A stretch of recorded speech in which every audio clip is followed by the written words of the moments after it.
সকল প্রশংসা সেই নিখিল বিশ্বজাহানের আলিশান রবের দরবারে, যে রব্বে করিম প্রচন্ড ঠান্ডাকে অপেক্ষা করে এলাকার অগণিত মানুষের মধ্য থেকে আপনাকে আমাকে বাছাই করে পৃথিবীর শ্রেষ্ঠতম জায়গা আল্লাহর ঘর মসজিদে আসবার, বসবার, কিছু কথা বলবার এবং কিছু কথা শুনবার সুবর্ণ সুযোগ করে দিয়েছেন। সেজন্য সেই মহান মনিবের দরবারে তারই দেওয়া জবানে বলিষ্ঠ কণ্ঠের সাথে কণ্ঠের মিল রেখে আকাশ বাতাস মুখরিত করে দিয়ে সকলে উঁচু আওয়াজে পড়ছি আলহামদুলিল্লাহ। রব্বানা লাকাল হামদ হামদান কাসীরান طيبا مباركا فيه يا ربي لك الحمد كما ينبغي لجلال وجهك وعظيم سلطانك। আমরা আল্লাহ পাকের প্রশংসা করলাম, লাখ কোটি দুরুদ ও সালাম পেশ করছি সরকারে দো আলম, যিনি মক্কাওয়ালা মদিনাওয়ালা, যিনি আপনার আমার একান্ত ব্যারিস্টার আকায়ে নামদার বিশ্ব মানবতার শিক্ষক নবী মুকররম বিশ্ব নবী বিশ্ব নেতা জনাব মুহাম্মদুর রাসূলুল্লাহ। মাগফিরাত কামনা করছি ওই সমস্ত মর্দে মুজাহিদদের জন্য যারা আজকের এই দিন পর্যন্ত ইসলামটাকে বিজয়ী শক্তি হিসেবে দেখবার জন্য তারা প্রাণবন্তর চেষ্টা করে জীবনকে বিলিয়ে দিয়েছেন। কেউ বা কারাবরণ করেছেন, কেউ বা পঙ্গুত্ব বরণ করেছেন। আল্লাহ সুবহানাহু ওয়া তাআলা ওই সমস্ত মুজাহিদদেরকে উত্তম প্রতিদান দান করুন, মহব্বতের সাথে বলে আমিন। তাদের সাথে সাথে আপনাকে আমাকে ইসলামের জন্য, কোরআনের জন্য গোটা এই বাংলাদেশে নয় গোটা পৃথিবীতে কালেমার পতাকা পটপট করে ওড়ে সেই কালেমার ছায়াতলে প্রবেশ করে নিজের জীবনকে বিলিয়ে দিয়ে শাহাদাতের অমীয় সুধা পান করার সুবর্ণ সুযোগ আপনাকে আমাকে দান করুন। একটু জোরে বলে আমিন। সম্মানিত তাওহীদ প্রিয় সুধী, আলোচনায় কিছু কথা আপনাদের সামনে ভূমিকাতে উপস্থাপন করব। আমরা গত আলোচনায় করতেছিলাম সূরাতুল বাকারা থেকে, সূরা বাকারা থেকে 7 নম্বর আয়াত কারীমা আমরা তেলাওয়াত করেছিলাম। আমাদের আলোচনার বিষয় ছিল সমাজের 100-র মধ্যে 90 থেকে 95% মানুষ কানে কম শোনে না, কানে শোনে না, বধির। আল্লাহ পাক বলছেন বধির, তারা কানে শোনে না। ওই আলোচনার ধারাবাহিকতায় আমরা কিছু কথা বলবো, তবে ভূমিকাতে কিছু কথা বলে সমস্যা নেই, আপনি চুপচাপ বসে থাকবেন। এই যে বাবারা, এই ছোট্ট ছেলেমেয়েরা একেবারে চুপচাপ, কোনো কথা বলা যাবে, কোনো কথা বলা যাবে না, একবার চুপ বসে থাকেন। তাহলে এই সমাজের মানুষ 100-র ভিতরে 90 থেকে 95% মানুষ কানে শোনে না, চোখে দেখে না, অন্তর দিয়ে অর্থাৎ বিবেক দিয়ে বিবেচনা করে না। 90 থেকে 95% মানুষ সমাজে আছে না নাই? এখন এটা আমি বলতেছি না তো, বলতেছে কে? আল্লাহ পাক বলছেন যে 90 থেকে 95% মানুষ চোখে দেখে না, 90 থেকে 95% কানে শোনে না, 90 থেকে 95%-এর বিবেক মরে গেছে, ওদের বিবেক খুলে না। এই পৃথিবীতে আদম আলাইহিস সালাম থেকে শুরু করে আপনার আমার পয়গাম্বর পর্যন্ত যত পয়গাম্বররা এসেছেন, প্রত্যেকটি পয়গাম্বরকে জীবন পরিচালনা করার জন্য একটি আসমানি কিতাব আল্লাহ দান করেছেন। সুবহানাল্লাহ। বাড়ির যে দুপুর ভাত খেয়ে বলে কি এলাকার জামাই সুবহানাল্লাহ কওয়া লাগবে না? মানে জামাই কয় নাই, বুঝা ভাই নেই। তাহলে প্রত্যেকটা নবী রাসূলদেরকে জীবন পরিচালনা করার জন্য কি দিয়েছেন? এক একটি কিতাব দিয়েছেন। এখন শেষ পয়গাম্বর, শেষ রাসূল, শেষ মেসেঞ্জার, আপনার আমার কলিজার টুকরা নবী, রাহমাতে আলম, দো জাহানের বাদশা জনাবে মুহাম্মদুর রাসূলুল্লাহ, তিনাকে একটি কিতাব দিয়েছেন জীবন পরিচালনা করার জন্য। কিতাবটির নাম কি? কোরআনুল কারীম। এই কোরআনুল কারীমের ভিতরে আপনার ব্যক্তি জীবন সম্পর্কে বক্তব্য আছে না নাই? আপনার পরিবার জীবনের বক্তব্য আছে, ব্যক্তি জীবনের বক্তব্য আছে, সমাজ জীবনের বক্তব্য আছে। মনে হয় রাষ্ট্রীয় জীবনে কোনো বক্তব্য নাই। অর্থনীতি বক্তব্য আছে না নাই? বলেন একটু, অর্থনীতি সম্পর্কে বক্তব্য আছে না নাই? সমাজনীতি, পররাষ্ট্রনীতি, কূটনীতি, দুর্নীতি, দুর্নীতির ব্যাপারে কোনো বক্তব্য কোরআনে নাই। তবে আমাদের মাঝে দুর্নীতি আছে না নাই? এই দুর্নীতি দূর করার জন্য কোরআন হলো ঔষধ। সুবহানাল্লাহ। দুর্নীতি দূর করার জন্য কোরআন কি? ঔষধ। এটা হায়ার অ্যান্টিবায়োটিক। যার কারণে চোরের মন পুলিশ পুলিশ আমরা বলি, যার কারণে যারা দুর্নীতি করে, চাঁদাবাজি করে, মাস্তানি করে, এরা কোরআনকে সহ্য করতে পারে না। আমাদেরকে, হুজুরদেরকে বলে যে এরা হলো ধর্ম ব্যবসায়ী। ঠিক না বেঠিক? এক পাগল পালাইছে, আরেক পাগলের আমদানি হচ্ছে। এক পাগল পালাইছে, আরেক পাগলের আমদানি হচ্ছে। এখন কবেন যে হুজুর নামটা কইয়ে দেন। নাম কোয়ার দরকার নাই, ভাসুরের নাম সবাই জানে, কিন্তু কবার চায় না কে পালাইছে আর কে ওই রূপে আসতেছে। আমাদের বুঝার বাকি আছে? কোনো বুঝার বাকি নেই। কোরআন হলো ইন্নাদ-দীনা ইনদাল্লাহিল ইসলাম, পরিপূর্ণ একটি জীবন বিধান। এখানে ব্যক্তি জীবন, সামাজিক জীবন, পারিবারিক জীবন, রাষ্ট্রীয় জীবন, আন্তর্জাতিক জীবন পর্যন্ত, অর্থনীতি, সমাজনীতি, পররাষ্ট্রনীতি, কূটনীতি, রাজনীতি, যা দরকার তিবিয়ানান লিকুল্লি শাই, সব আল্লাহ দিয়েছেন। কোরআনে সব আছে, কিন্তু কোরআনে কোনো মিথ্যা নেই, কোরআনের মধ্যে কোনো দুর্নীতি নেই। আমাদের মাঝে দুর্নীতিতে চ্যাম্পিয়ন সমাজের লোক, দেশের লোক আছে না নাই? এই কয়েকদিনের ভিতরে কিছু পাগল যারা আমদানি হয়েছে, তার মধ্যে একজন, তেনাকে আমি সম্মানের সাথে বলছি, তেনাকে সম্মান দিয়ে, মর্যাদা দিয়ে বলছি, একজন প্রবীণ রাজনৈতিকবিদ। আপনি মুসলিম পরিবারের সন্তান, মুসলিম পরিবারের সন্তান, খুব ভালো করে খেয়াল করবেন। মুসলমানের পরিবারের সন্তান কোন মুসলমান যদি এই স্লোগান দেয়, ধর্ম যার যার, উৎসব সবার, ওই মানুষটা সঙ্গে সঙ্গে মুশরিক হয়ে যায়। বুঝে থাকলে বলেন, ধর্ম যার যার, উৎসব সবার, এই কথা বললে মুসলমান থাকা যায়? কি হয়ে যায়? মুশরিক হয়ে যায়, ইসলাম থেকে খারেজ হয়ে যায়। কারণ ধর্ম যার যার, উৎসব তার তার। ধর্ম যার যার, উৎসব তার তার। আল্লাহ যেহেতু বলছেন তিবিয়ানান লিকুল্লি শাই, প্রত্যেকটা বিষয় আল্লাহ খুলে খুলে দিয়েছেন। আমার ব্যক্তি জীবনে, আমার সমাজ জীবনে, আমার রাষ্ট্রীয় জীবনে চলতে গেলে আমার নেতৃত্ব দেওয়া লাগবে, নেতাগিরি করা লাগবে।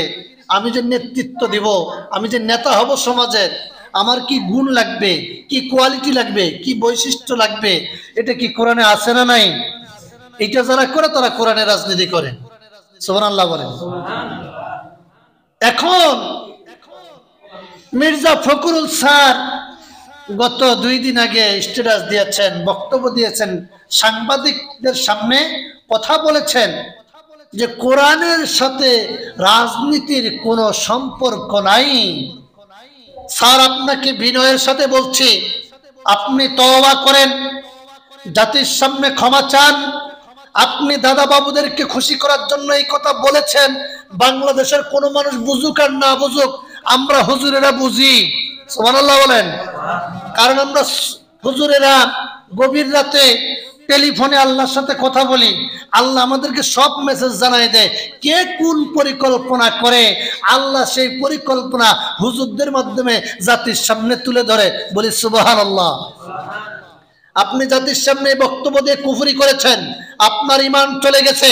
আপনি যদি মুসলিম থাকতে চান, জাতির সামনে প্রকাশ্যে আপনি ক্ষমা চেয়ে বলবেন যে এই পৃথিবীতে শ্রেষ্ঠতম রাজনীতির কিতাব যদি হিসেবে কেউ গ্রহণ করতে চায়, মুসলমানের বাচ্চা যদি রাজনীতি করতে চায়, তাকে কোরআনের রাজনীতি করা লাগবে। কোরআনের বাইরে কোনো আইন, কোনো বিধানের পক্ষে যদি কেউ রাজনীতি করে, অর্থনীতি করে, সমাজনীতি চালাতে চায়, তার জীবনের কোনো আমল, ইবাদত বন্দেগী আল্লাহর দরবারে কবুল হবে না, সে চিরস্থায়ী জাহান্নামী হয়ে যাবে। চিৎকার মেরে বলি নাউজুবিল্লাহ। আমরা জেনে শুনে আপনাকে জাহান্নামের পথে হাঁটতে দিতে পারি না। সতর্ক বার্তা দিয়ে দিলাম। যা বলেছেন এই পর্যন্ত দেখেছেন 15 বছর স্বৈর শাসকেরা আমাদেরকে কি বলছে, রাজাকার বলছে, আমাদেরকে বলছে কি যুদ্ধ অপরাধী বলছে, আমাদেরকে মৌলবাদ বলছে, আমাদেরকে জঙ্গিবাদ বলছে। এত কিছু বলার পরে আমরা শুধু খালি বলেছি আজ হোক কাল হোক, টুডো টুমরো, এই জালেমেরা একদিন নিঃস্ব হয়ে এই দেশ থেকে পালাতে বাধ্য হবে।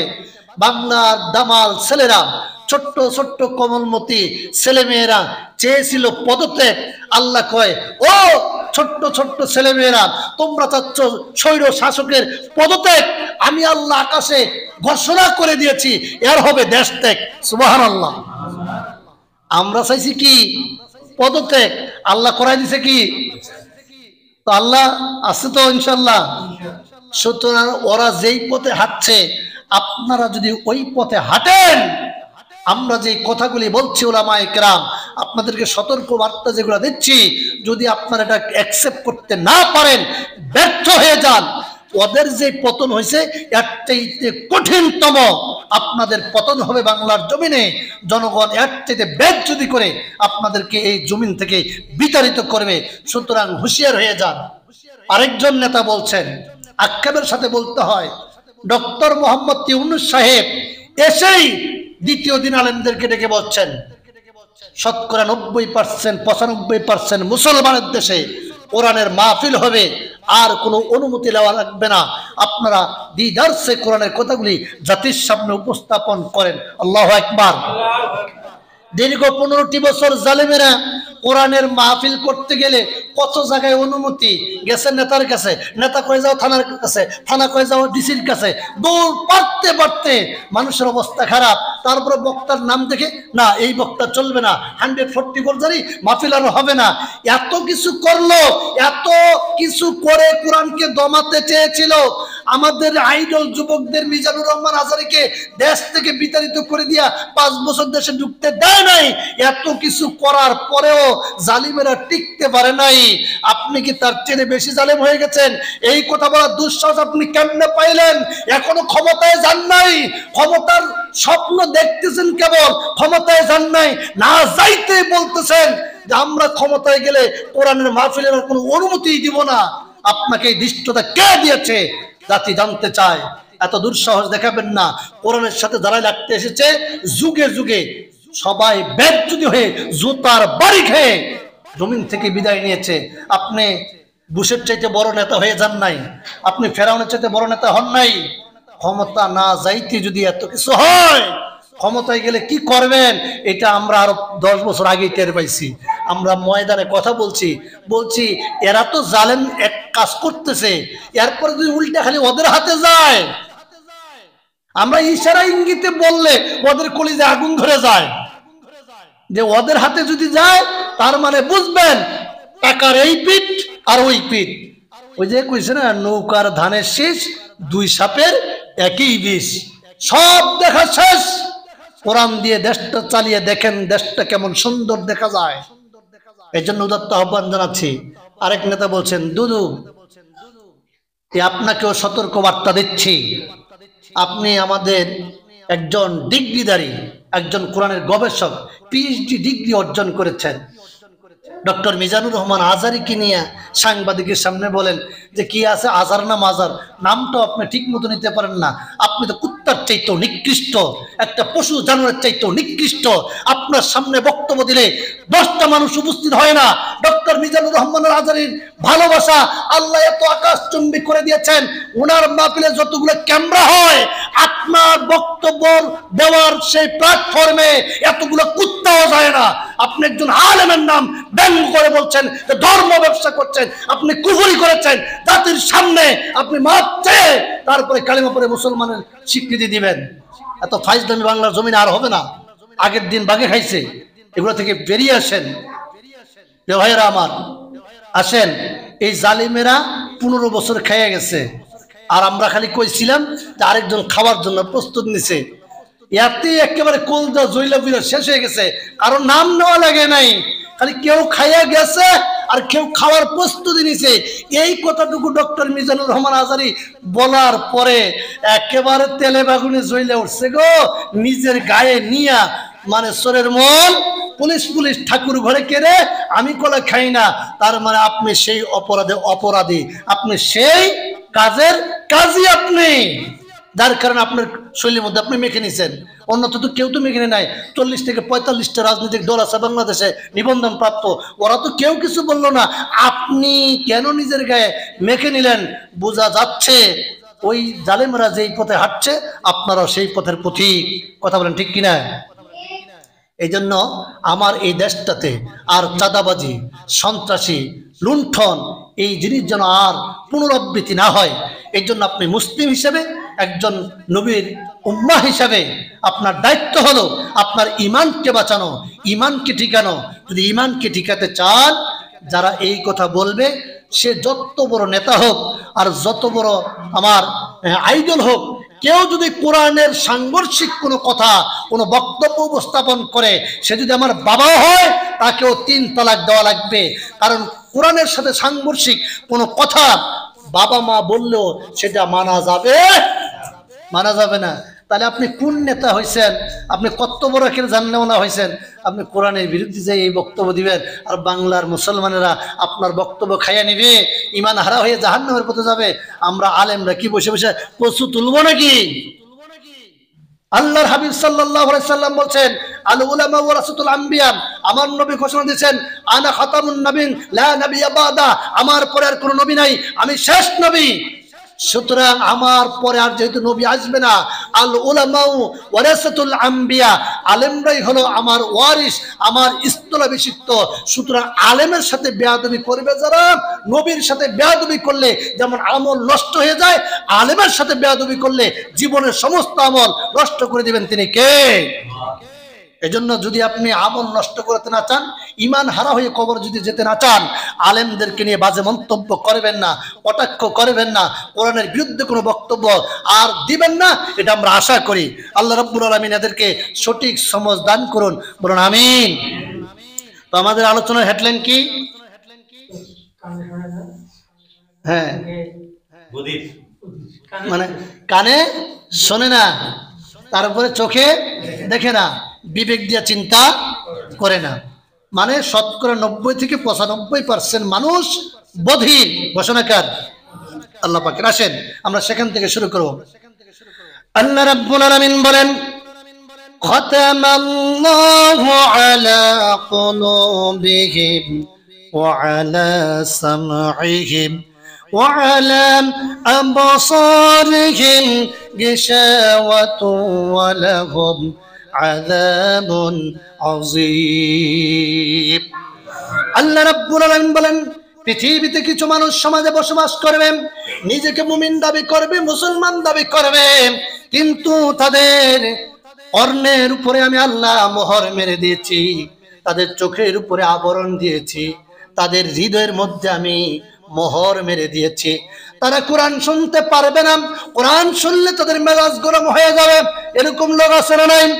আজান শোনার পরে সে সহ্য করতে পারবে না, আজান যখন হবে সে বিরক্ত বোধ করবে, আজান তার কাছে ভালো লাগবে না, নামাজ তার কাছে ভালো লাগবে না, হজ যাকাত তাসবিহ তাহলিল ভালো লাগবে না, আবার গান বাজনা, নৃত্য নাটক, অশ্লীলতা, বেহায়াপনা তার কাছে খারাপ লাগবে না। এই কোয়ালিটির মুসলমান আছে না নাই?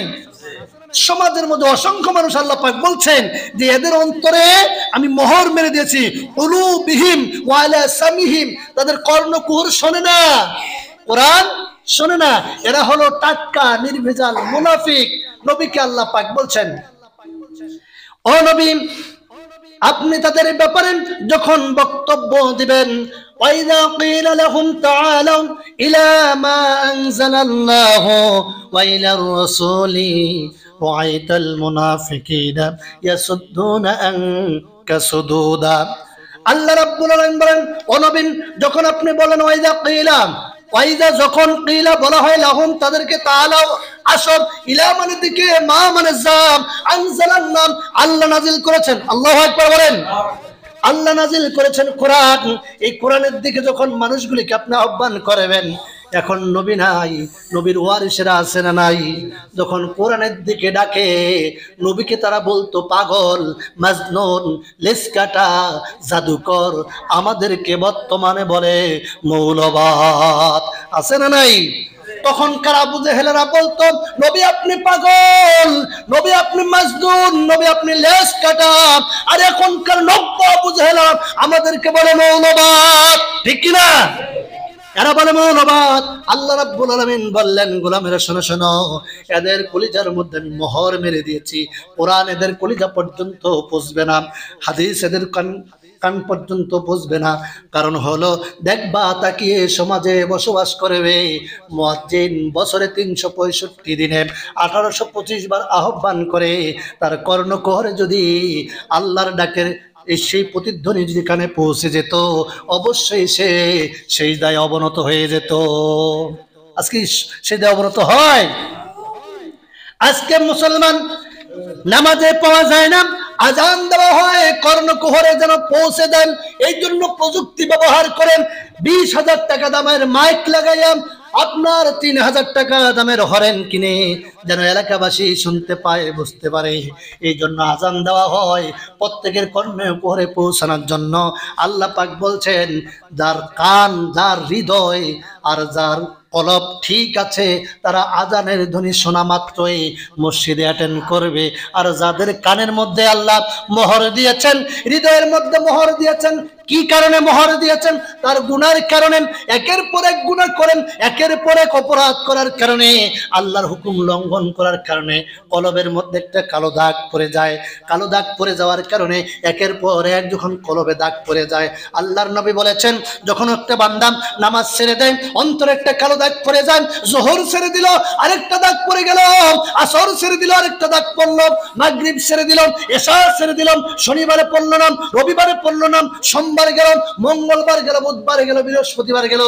এইভাবে যখন সে বেনামাজিতে পরিণত হয়ে যায়, তার হৃদয়টা কঠিন হয়ে যায়, তার হৃদয়ের মধ্যে মোহর মেরে দেওয়া হয়। নামাজের কথা শুনলে তার আর ভালো লাগে না। ঘোষণাকার আল্লাহ পাকের ঘোষণা। আজকে সমাজের যুবকদেরকে বলেন, ও যুবকেরা, তুমি যদি 3 জন মদখোরের পিছনে চলো, কি কর?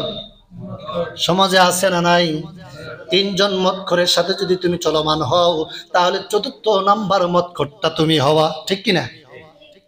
3 জন মদখোরের সাথে তুমি চললেন, তুমি 4র্থ নাম্বার মদখোর হবা। 3 জন ট্যাবলেট খোরের সাথে যদি তুমি চলাফেরা করো, তাহলে 4র্থ নাম্বার ট্যাবলেট খোর তুমি হবা। ঠিক কিনা?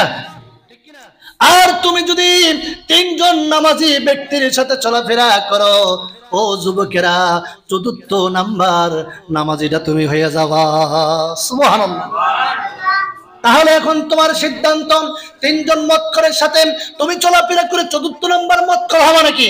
তুমি 3 জন ট্যাবলেট খোরের পিছনে চলাফেরা করে 4র্থ নাম্বার ট্যাবলেট খোর হবা নাকি? আর না, তুমি 3 জন নামাজের পিছনে চলাফেরা করে 4র্থ নাম্বার নামাজি হবে। সিদ্ধান্তটা তোমার। সিদ্ধান্ত কার? আমার। সিদ্ধান্ত আপনার। আপনি কার সাথে চলে কার বন্ধু হবেন। আর জেনে রাখবেন, আল্লাহ হাবিব সাল্লাল্লাহু আলাইহি সাল্লাম বলছেন, মান তাশাব্বাহা বিকাউমিন ফাহুয়া মিনহুম।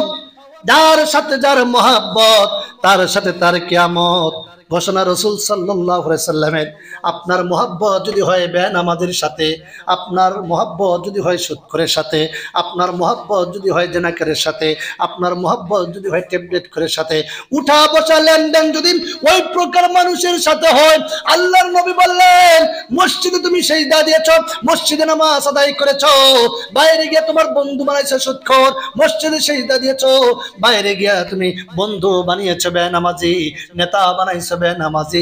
কিয়ামতের ময়দানে ওই বেনামাজির সাথে তোমার হাসর হয়ে যাবে। নাউজুবিল্লাহ বলে।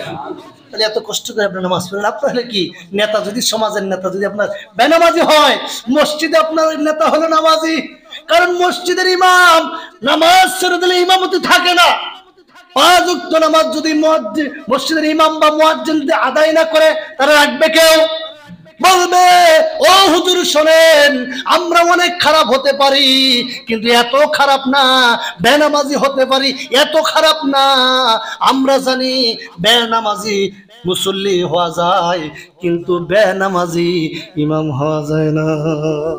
কথা কোন আস্তে আস্তে কোন, শুনলে মাইন্ড করবে তো, ঠিক কিনা?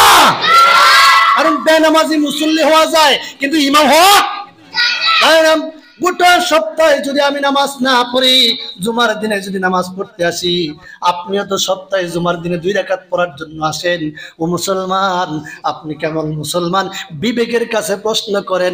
সপ্তাহে শুধু জুমার দিন 2 রাকাত পড়ে আপনি এলাকায় মুসল্লি দাবি করেন, আপনি মুসলমান দাবি করেন। ও মুসলমান, আপনি ইমাম যদি সপ্তাহে নামাজ না আদায় করে তার পিছনে নামাজ পড়তে চান না, কারণ তাকে আপনি ইমাম মানতে চান না, তাহলে আপনি বেনামাজি হইয়া মুসল্লি দাবি করেন কেমনে দাবি করেন? ইমাম নামাজ না পড়লে যদি ইমাম না হওয়া যায়, তা আপনি নামাজ না পড়ে মুসল্লি হলেন কেমনে? অফিসে চাকরি করতে গেছেন, অফিসে যদি আপনি চাকরি পেয়ে যান, ডিউটি যদি পালন করেন, আপনার বেতন আছে না নাই? ডিউটি যদি আপনি পালন না করেন, বেতনও নাই, ঈদের সময় বোনাসও নাই। ও মুসলমান, আপনি মুসলমান দাবি করছেন, আপনার ইমানি দাবি ছিল দৈনিক 5 বার ডিউটি করা। যদি 5 বার ডিউটি করেন, কাল কিয়ামতের ময়দানে টেনশন মুক্ত পেনশন সহ জান্নাত দিবেন কে? দুনিয়াতে একটা চাকরিজীবী যদি ওই অফিসে চাকরি নেওয়ার পরে ডিউটি পালন না করার কারণে চাকরি থাকে না, তারপর তার বেতনও নাই, বোনাসও নাই, এটা যদি দুনিয়ার রীতি হয়, আপনি মুসলমান দাবি করে ডিউটি পালন করলেন না, আপনার ঈমানও নাই, জান্নাতও নাই। ঠিক না বেটি? আমরা তো এমন মুসলমান, বলবো কেমন মুসলমান? কয়েকদিন আগে বললাম যে ভাই, আমরা আজকে এমন মুসলমান হয়েছি, এই যে মসজিদে জুমার নামাজের পরে, ফরজের পরে আমরা কুট্রগুলো যায় না? এ কথা যায় কিনা? যায়। আমরা এত বড় মুসলমান, মনটা আমাদের এত বড়, ওই কটুয়া যখন সামনে যায়, পকেটে হাত দিয়া খুঁজতে থাকি, তার মানে ছোট নোটটা বের করবে, ঠিক না ঠিক? তারপরে 10 টাকার নোটটা বের করে দিয়ে আবার নিয়ত করে যখন থেকে 5 টাকা ঘুরাই নিব, ওই মুসলমানটাই আবার দেখবেন মাস শেষে ইন্টারনেট এবং ডিশের বিল দিয়ে 500 টাকা আছে না নাই? আসতে মানি না, জোরে বলেন আছে না নাই? কি মুসলমান আজীব! মসজিদে আপনি আসবেন, সপ্তাহে 10 টাকা 20 টাকা দিতে গিয়ে আপনি আবার সেখান থেকে টাকা ঘুরে নিচ্ছেন। মানে আল্লাহ এতই ফকির, এতই গরিব, আপনি দানের হাতটা বাড়িয়ে দেন, আপনার অন্তর কেন মরবে না? এই জন্য আল্লাহ রাব্বুল আলামিন বলছেন, ও গোলামেরা শোনো, আল্লাহর হাবিব সাল্লাল্লাহু আলাইহি সাল্লাম বলে দিয়েছেন, বান্দারে তুমি গুনাহ করেছো, অন্তরটা মরে গেছে, তোমার অন্তরের উপরে আল্লাহ মোহর মেরে দিয়েছেন। তুমি যদি তওবা করে ফিরে আসতে পারো আর আল্লাহর কাছে যদি দোয়া করতে পারো, ইয়া মুকাল্লিবাল কুলুব সাব্বিত কলবি আলা দীনিক, হে হৃদয় পরিবর্তনকারী আমার রব, তুমি আমার হৃদয়টা পরিবর্তন করে দাও। আল্লাহর নবী বলছেন, ওই বান্দার দোয়া কবুল করে তার হৃদয়টা পরিবর্তন করে দিবেন কে? তো আপনাকে ফিরে আসতে হবে, তওবা করতে হবে, আল্লাহর কাছে দোয়া করতে হবে, হে রব্বুল আলামিন, তুমি তোমার হৃদয়ের খবর জানো, অন্তরের খবর জানো।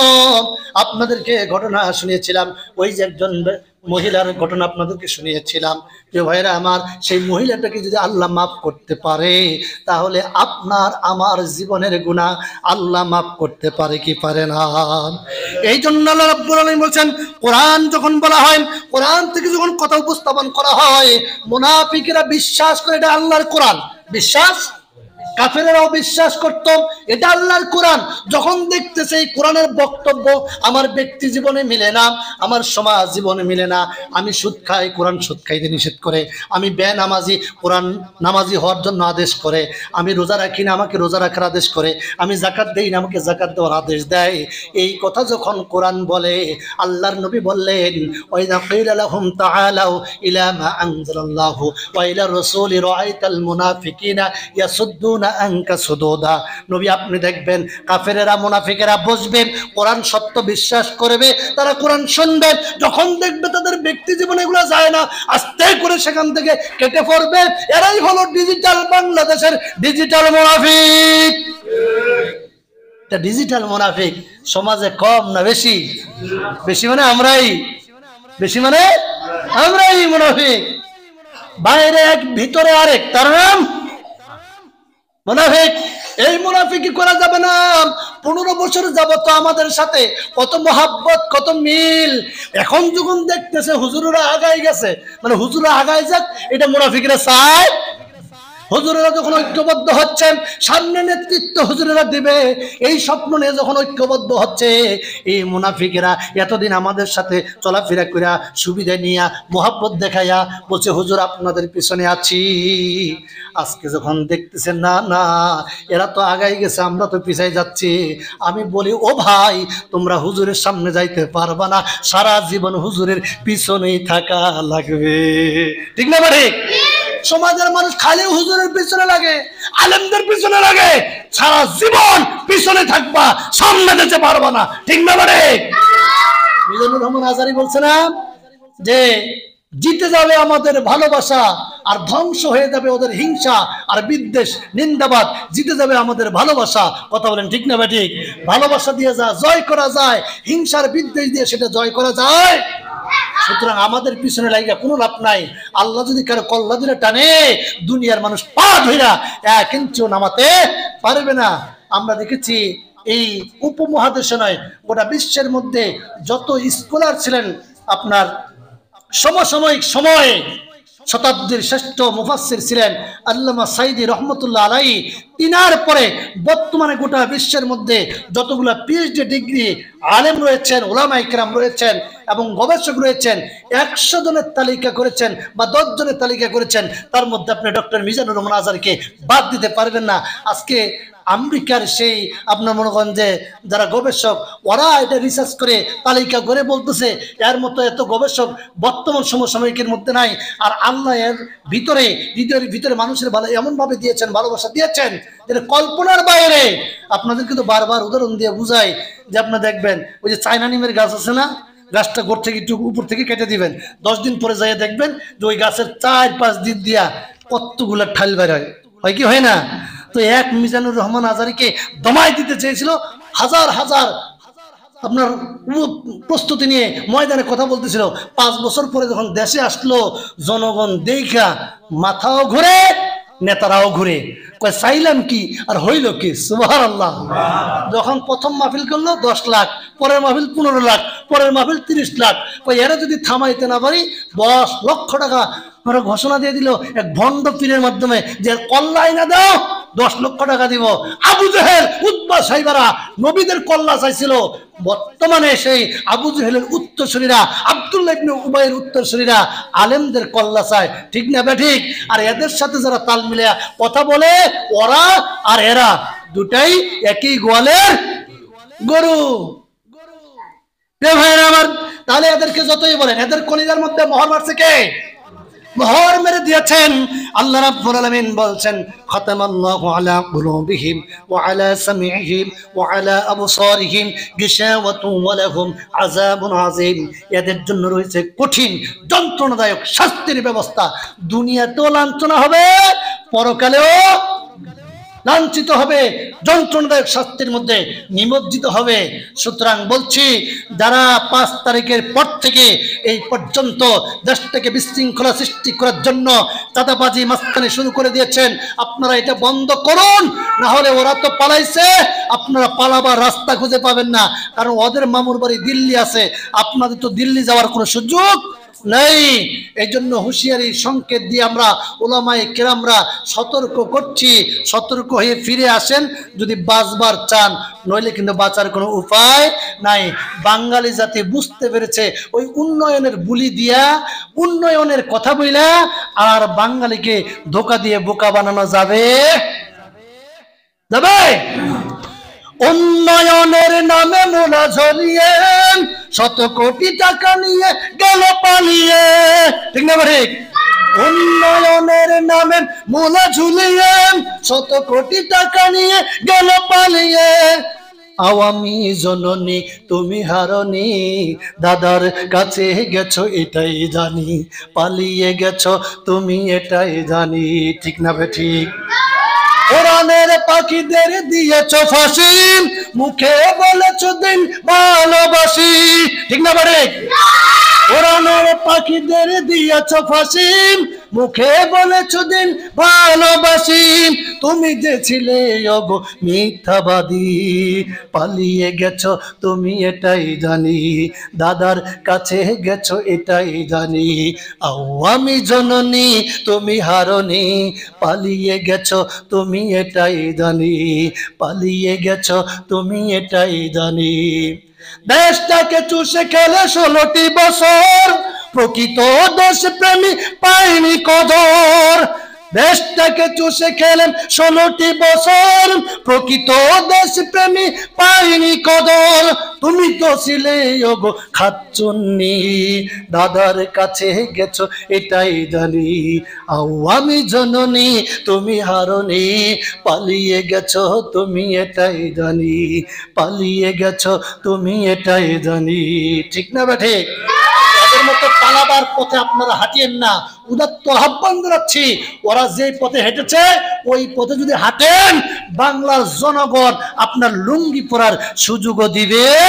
ওনাকে তো ভাত খাওয়ার সুযোগ দেয় না, গাড়িতে উঠার সুযোগ দিছে, হেলিকপ্টারে উঠার সুযোগ দিছে, আপনাদেরকে এইটা সুযোগও আর বাংলার জমিনে কোন তরুণ দামাল ছেলেরা ওলামায়ে কেরাম দিবে না। এর জন্য সতর্ক বার্তা দিয়ে আজকের মতো এখানে শেষ করছি, কারণ এদের কলবের মধ্যে মোহর মেরে দিয়েছেন। আপনি যদি ফিরে আসতে চান, তওবা করলে আপনার কলবটাকে পরিবর্তন করে দিবে তিনি কে। এর জন্য আপনাকে আমাকে বেশি বেশি দোয়া করতে হবে।